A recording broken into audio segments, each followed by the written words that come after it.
அனைவருக்கும் வணக்கம் மாணவர்களே. இன்று நம்ம அதாவது 7ஆம் வகுப்பிலே உள்ள இயல் 8லே உள்ள இலக்கண பகுதியை தான் பார்க்க போறோம். இலக்கணம் பொது, அதாவது பொது என்றால் ஜெனரலா நம்ம தெரிஞ்சுக்க வேண்டியது அதுதான் இலக்கணம். இலக்கணம்னா என்ன, பொதுவா நம்ம தெரிந்து கொள்ள வேண்டியது என்ன அப்படிங்கிறது தான் இலக்கணம் பொது அப்படின்னு கொடுத்திருக்காங்க. பொதுவாக நம்ம இலக்கணத்தை எதற்காக பயன்படுத்துகின்றோம்? நம்ம பேசுவதற்கும் எழுதுவதற்கும் பிழை இல்லாம இருக்கணும் அப்படிங்கிறதுக்காக தான் நம்ம இலக்கணத்தை பயன்படுத்துறோம். திணை, பால், எண், இடம், காலம் ஆகியவற்றை பற்றி அறிந்து கொள்வது இன்றியமையாதது.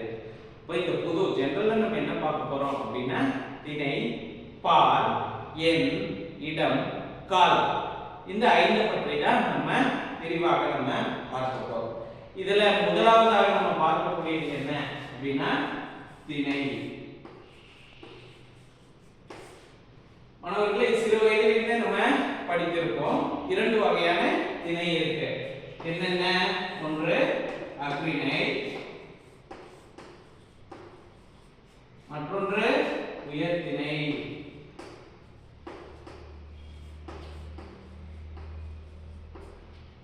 அஃறிணை, இன்னொன்று உயர்திணை. இது 2 வகையான திணைகள் இருக்கு. இப்ப அஃறிணை, அது அஃறிணைக்கு கீழே உங்க எல்லாருக்குமே தெரியும், உயர்திணைக்கு கீழே தெரியும். உயர்திணை என்றால் என்ன? மனிதர்களும் தேவர்களும். அஃறிணைனா மனிதர்கள் அல்லாத பிற விலங்குகளாகட்டும் உயிரற்ற பொருட்களாகட்டும் எல்லாமே அஃறிணைக்கு கீழே வருகிறது. இதை அடிப்படையாக கொண்டுதான் என்ன பண்றாங்க அப்படின்னா பால் நம்ம பிரிக்கிறோம். அதாவது பால், திணைக்கு அப்புறம் பால், ஆண் பால், பெண் பால், பலர்பால், ஒன்றன் பால், பலவின் பால், 5 வகையான பால் இருக்கு. இப்போ இதுக்கு கீழே வந்து பாத்தீங்க அப்படின்னா அஃறிணைக்கு கீழே பால் வகை எடுத்துக்கிட்டோம் அப்படின்னா ஆண் பால் வரும், அதன் பிறகு பெண் பால் வரும், அதன் பிறகு பலர்பால் வரும். இதுவே உயர்திணைக்கு கீழே பால் வகுப்புல எடுத்துக்கிட்டோம்னா நம்ம ஒன்றன் பால் வரும், அதன் பிறகு பலவின் பால் வரும். மாணவர்களே, ஆண்பால் என்பது திணை பார்க்கிறோம், உயர்திணை, அஃறிணை. மனிதர்கள் எல்லாம் அதாவது உயர்திணை, மனிதர்கள் அல்லாத மற்றது எல்லாமே அதாவது அஃறிணை. சரிங்களா? இது வந்து உயர்திணைக்கு கீழே வருவது, இது வந்து அஃறிணைக்கு கீழே வருவது. ஆண்பால், பெண்பால், ஒரு ஆண் வந்து இருப்பது ஆண்பால், பெண்பால் ஒரு பெண் இருப்பது பெண்பால், பலர்பால். வந்தான், வந்தான் என்பது ஒரு ஆணை குறிக்கிறோம், அது ஆண்பால். வந்தாள் ஒரு பெண்ணை குறிக்கிறோம், அது பெண்பால். வந்தார்கள் அதாவது ஒன்றுக்கும் மேற்பட்டவர்களை, ஆண்களாகட்டும் பெண்களாகட்டும் ஒன்றுக்கும் மேற்பட்டவர்களை குறிப்பது வந்து இந்த பலர்பால். பிறகு அஃறிணையில வந்து அதாவது ஒரு விலங்கோ அல்லது ஒன்றுக்கும் அதாவது ஒரு விலங்காகட்டும் ஒரு பொருளாகட்டும் உயிரற்ற பொருளாகட்டும் ஒன்றை மட்டுமே குறிப்பதற்கு வந்து பாத்தீங்க அப்படின்னா ஒன்றன் பால்.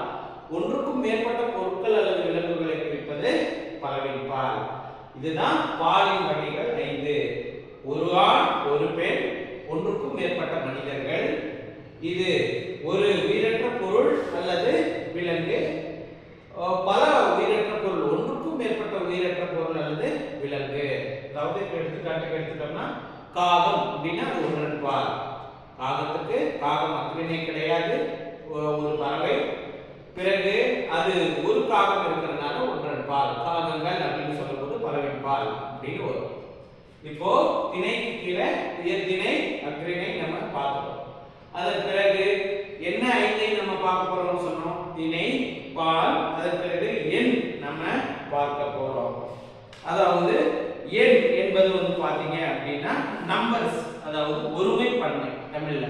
அதாவது அப்ப வந்தான், வந்தான் அப்படின்னு ஒருத்தன், வந்தார்கள். மரம், மரங்கள். நிலம், நிலங்கள், இப்படி சொல்லக்கூடியது. பழம், பழங்கள்.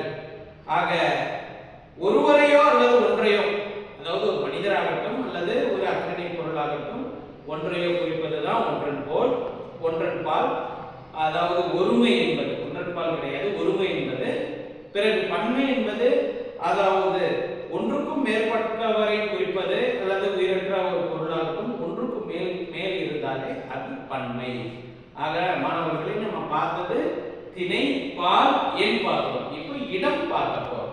இடம் என்பது வந்து பாத்தீங்க அப்படின்னா மூவிடம் என்பது தன்மை முன்னிலை படர்க்கை.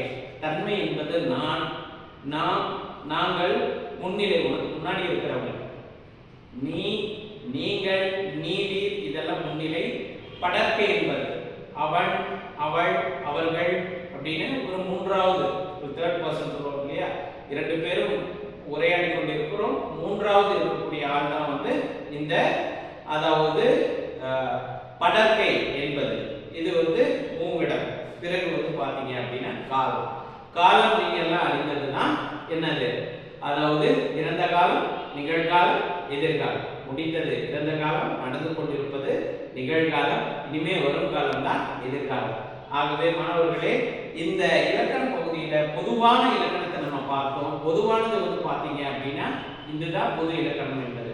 இந்த ஐந்தை பற்றியும் நம்ம ஒரு எல்லளவும் சந்தேகமே இல்லாம நம்ம கரெக்டா தெரிஞ்சு வச்சுக்கணும். அதாவது திணை, பால், எண், இடம், காலம், இந்த ஐந்தும் நீங்க தெரிஞ்சு வச்சுக்கிட்டா இது வந்து அடிப்படையான இலக்கணம். 8ஆம் வகுப்பு 9ஆம் வகுப்பு போவதற்கு. அடுத்த ஒரு புதிய வகுப்பிலே சந்திக்கலாம். நன்றி.